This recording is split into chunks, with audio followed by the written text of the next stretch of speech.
दोस्तों नमस्कार, मैं कर्नल अजय। आज 9 सितंबर सन 2022 शुक्रवार।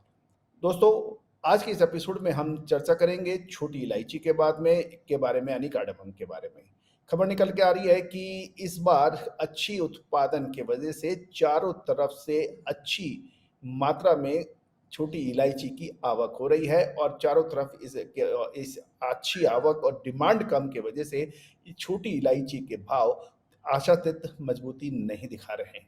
ये एक चिंता का विषय भी बन गया है कि दिवाली पर्व नज़दीक आने के कारण ऐसा लगता है कि छोटी इलायची में आगामी 1 महीने के अंतराल कुछ मूवमेंट बन सकता है और इसके बाद कीमतों में लंबी तेजी के आसार नहीं नज़र आ रहे हैं, ऐसा कुछ व्यापारियों से बात करने पर पता लगा।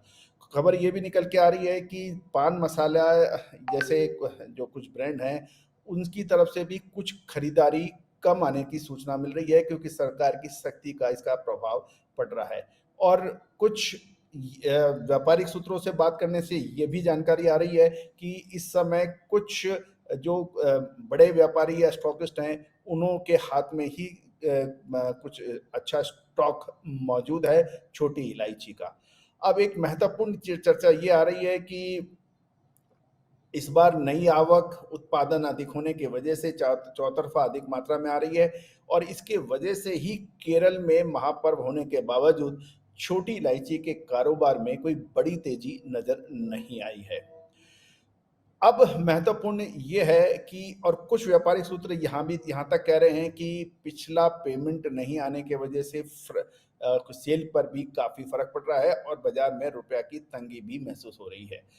कोई दो राय नहीं है, ये सारी संभावना है, लेकिन छोटी इलायची यानी कार्डामम के अंदर अब क्या संभावना आने वाले कुछ समय में बन सकती है, इसके ऊपर हम आकलन कर लेते हैं। देखिए, हमारी गणनाओं के आधार पर यही समझ आ रहा है कि छोटी इलायची के अंदर अब जो मंदी आनी थी वो आ चुकी है, अब इसके अंदर रफ्तार पकड़ सकती है। तेजी की संभावनाओं से इनकार नहीं किया जा सकता है। दोस्तों नोट कीजिए, आज की तारीख 9 सितंबर सन 2022। छोटी इलायची के अंदर तेजी की संभावनाओं से अब बन रही है आने वाले 10 से 15 दिन यानी 2 हफ्ते के अंदर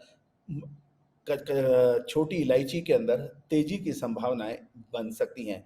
गौरतलब है कि दोस्तों आपको चाहे वो जीरा हो या धनिया या फिर लाल मिर्च या काली मिर्च, हल्दी, इन सभी पर सटीक विश्लेषण हमने आपको समय से पहले दिया है क्योंकि तेजी आने के बाद तेजी कह देना, मंदी आने के बाद मंदी कह देना निश्चित रूप से कोई फायदा नहीं दे देती है।